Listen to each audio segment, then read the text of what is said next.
ماشاء اللہ لا حول ولا قوة الا باللہ العلی العظیم۔ اعوذ باللہ من الشیطان اللعین الرجیم، بسم اللہ الرحمن الرحیم۔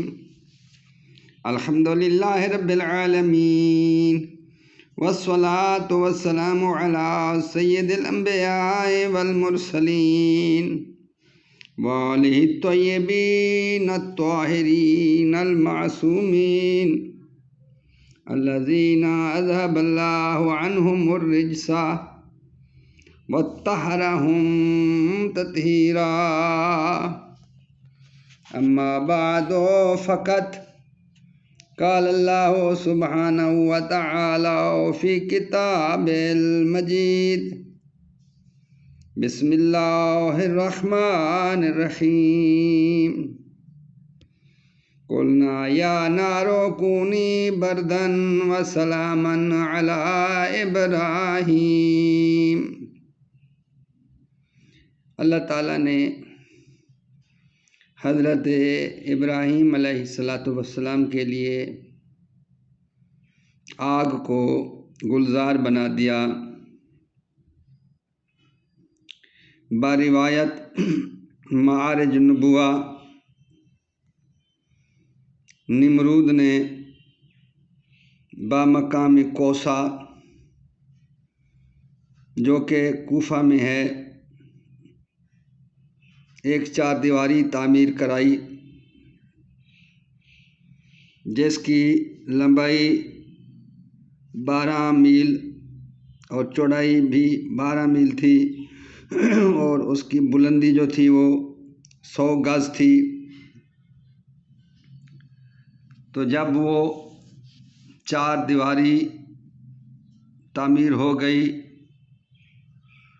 تو نمرود نے اس چار دیواری کو لکڑیوں سے بھروا دیا۔ تو مورخ لکھتا ہے کہ اس چار دیواری میں لکڑیاں ڈالنے میں تقریباً 1 مہینہ لگا۔ 1 مہینے کے بعد وہ چار دیواری لکڑیوں سے پر ہو گئی۔ اس کے بعد نمرود نے ان لکڑیوں پر تیل ڈلوایا۔ اس کے بعد پھر وہاں آگ جلوا دی۔ تو وہ جو آگ تھی بہت تیز تھی۔ تو مورخ کہتے ہیں کہ جب آگ تیار ہو گئی تو اس آگ کی وجہ سے اتنا زیادہ تپش تھی کہ کوئی آدمی بھی اس آگ کے قریب نہیں جا سکتا تھا۔ تو پھر اس کے بعد پھر نمرود اور اس کے قوم جو تھی وہ پریشان ہو گئے کہ آگ تو ہم نے تیار کر لی ہے، لیکن آگ میں حضرت ابراہیم علیہ السلام کو کس طرح ڈالیں۔ اسی پریشانی اور تردد میں بیٹھے ہوئے تھے کہ شیطان مردود آ گیا، اور اس نے آ کر ایک ترکیب بتائی کہ حضرت ابراہیم علیہ السلام کو آگ میں ڈالنے کے لیے منجنیق تیار کی جائے، اور اس کے بعد پھر اس نے اپنی زیر نگرانی منجنیق تیار کروائی، اور اس کے بعد پھر اس منجنیق کے ذریعے انہوں نے تجربے کے طور پر ایک بہت بڑا پتھر پھینکا۔ اس کے بعد پھر انہوں نے حضرت ابراہیم علیہ السلام کے ہاتھ اور پاؤں باندھے اور گلے میں لوہے کا توق ڈالا، اور اس کے بعد حضرت ابراہیم علیہ السلام کو انہوں نے منجنیق میں بٹھا دیا۔ حضرت ابراہیم علیہ السلام منجنیق میں بیٹھ گئے، تب بھی وہ اللہ تعالیٰ کا ذکر کرتے رہے۔ جناب نے فرمایا لا الہ الا انت سبحانک رب العالمین لک الحمد ولک الملک، یعنی اے پروردگار تیرے سوا کوئی عبادت کے لائق نہیں، تو ہر عیب سے پاک ہے، تو عالمین کا رب ہے، تیری ستائش ہے اور ساری مملکت تیری ہی ہے۔ تو ایک روایت میں ہے کہ جس وقت حضرت ابراہیم علیہ السلام کو منجنیق میں بٹھایا گیا، اس وقت آسمان پر فرشتوں نے بارگاہ رب العزت میں التجا کی کہ پروردگار، تیرا ایک ہی مخلص زمین پر بندہ ہے جو تیری وحدانیت کا پرچار کرتا ہے، اور نمرود اسے نظر آتش کر رہا ہے، لہذا ہمیں اجازت دیجیے تاکہ ہم جا کر حضرت ابراہیم علیہ السلام کی کوئی مدد کر سکیں۔ تو خالق کائنات نے ارشاد فرمایا کہ تم جاؤ، اگر وہ آپ کی مدد قبول کرتا ہے تو جاؤ، مدد کر سکتے ہو، میری طرف سے اجازت ہے۔ تو وہ فرشتے چلے گئے جو ہوا پر متعین تھے، انہوں نے جا کے عرض کی کہ ہمیں اجازت دو کہ ہم ہوا کے ذریعے اس آگ کو منتشر کر دیتے ہیں۔ تو حضرت ابراہیم علیہ السلام نے فرمایا کہ مجھے تمہاری کسی مدد کی کوئی ضرورت نہیں ہے۔ اور اس کے بعد پھر وہ فرشتے آئے جو بادلوں پر مقرر تھے، تو انہوں نے آ کر عرض کی کہ ہمیں اجازت دیں، ہم بادلوں کے ذریعے اس آگ کو، بارش کے ذریعے اس آگ کو بجھا دیتے ہیں۔ حضرت ابراہیم علیہ السلام نے فرمایا کہ مجھے اللہ ہی کافی ہے، مجھے تمہاری کوئی ضرورت نہیں ہے۔ اور اسی طرح حضرت ابراہیم علیہ السلام کو جب منجنیق میں بٹھا کر پھینکا جا رہا تھا، تو اس وقت حضرت جبریل علیہ السلام نے حضرت ابراہیم علیہ السلام سے کہا، حل لک حاجہ، کوئی آپ کی ضرورت ہو تو بتا دیں۔ تو حضرت ابراہیم علیہ السلام نے فرمایا کہ میری تمام ضروریات میرے اللہ کے حوالے ہیں، اور وہی میرا مددگار ہے، اور وہی میرا حاجت روا ہے، لہذا میں اس کے سوا اور کسی سے کوئی مدد نہیں طلب کرتا۔ تو پھر جبریل علیہ السلام نے عرض کی تو پھر آپ اللہ کی طرف رجوع کریں۔ تو حضرت ابراہیم علیہ السلام نے فرمایا، حسبی سوالی علیہ بحالی،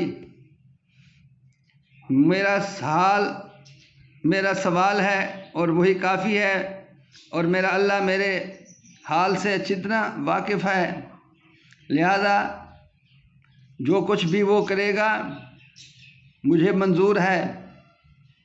مختصر یہ کہ حضرت ابراہیم علیہ السلام کو بھڑکتی ہوئی آگ کے شعلوں کی نظر کیا جانے لگا، تو اس وقت خالق کائنات نے ارشاد فرمایا، یا نار کونی بردن و سلامن علی ابراہیم، اے آگ ابراہیم کے لیے ٹھنڈی ہو جا اور سلامتی پہنچانے والی بن جا۔ تو اس وقت وہ جو آگ تھی وہ گلزار بن گئی، اور جو لکڑیاں آگ میں ڈالی گئی تھی وہ درختوں میں بدل گئیں، اور ان درختوں پر پھل آ گئے۔ وہ جو نمرود انتظار کر رہا تھا اور اس کے ذہن میں یہی تھا کہ اب حضرت ابراہیم علیہ السلام آگ کی وجہ سے شہید ہو چکے ہوں گے، کیونکہ 7 دن کا عرصہ گزر چکا تھا۔ 7 دن کے اندر انہوں نے یہ خیال کر لیا تھا کہ حضرت ابراہیم علیہ السلام اب آج آگ کی وجہ سے شہید ہو گئے ہوں گے۔ تو وہ اپنے محل پر چڑھ کے اس نے دیکھا تو کیا دیکھتا ہے کہ جہاں انہوں نے آگ کا چکھا بنایا تھا وہاں پر بہت بڑا باغ موجود ہے، اور وہاں پر ہر قسم کے پھل بھی ہیں اور ہر قسم کے پھول بھی ہیں، اور حضرت ابراہیم علیہ السلام ان پھلوں اور پھولوں میں بہت عیش عشرت سے رہ رہے ہیں۔ تو پھر اس نے حکم دیا کہ آگ نے تو حضرت ابراہیم علیہ السلام پر کوئی اثر نہیں کیا، لہذا اس منجنیق کے ذریعے حضرت ابراہیم علیہ السلام کی طرف بڑے بڑے پتھر پھینکو۔ تو انہوں نے جب بڑے بڑے پتھر پھینکے تو وہ سارے پتھر اس چار دیواری کے باہر جو لکڑیاں جل رہی تھیں اس پہ گرے، اور وہ آگ بھی ان پتھروں کی وجہ سے بجھ گئی۔ تو اس طریقے سے حضرت ابراہیم علیہ السلام کو خالق کائنات نے آگ سے بچایا اور آگ کو اپنے امر تکوینی کے ذریعے گلزار میں بدل دیا۔ اب سوال یہ پیدا ہوتا ہے کہ جب حضرت ابراہیم علیہ السلام کو آگ میں ڈالا جا رہا تھا تو اس وقت حضرت ابراہیم علیہ السلام کے دل میں ذرا بھی خوف نہیں تھا۔ تو امام جعفر صادق علیہ السلام نے فرمایا کہ کیونکہ حضرت ابراہیم علیہ السلام کی پیشانی میں پنجتن پاک کا نور تھا، اس نور کی برکت سے حضرت ابراہیم علیہ السلام کو کسی قسم کا خوف نہیں ہوا۔ اور جب حضرت موسیٰ علیہ السلام کوہ طور پر گئے اور کوہ طور پر جانے کے بعد پھر اللہ نے انہیں بطور معجزہ ایک عصا عطا فرمایا، تو وہ جو عصا جب حضرت موسیٰ نے اللہ کے حکم سے جب عصا کو پھینکا تو وہ عصا جو ہے وہ اژدہا بن گیا۔ جب حضرت موسیٰ علیہ السلام نے اس اژدہا کو دیکھا تو حضرت موسیٰ علیہ السلام کے دل میں تھوڑا خوف محسوس ہوا۔ تو امام علیہ السلام نے ارشاد فرمایا کہ اس خوف کی وجہ یہی تھی کہ حضرت موسیٰ علیہ السلام کی پیشانی میں پنجتن کا نور نہیں تھا، جس وجہ سے حضرت موسیٰ علیہ السلام کے دل میں اژدہا کا خوف پیدا ہو گیا۔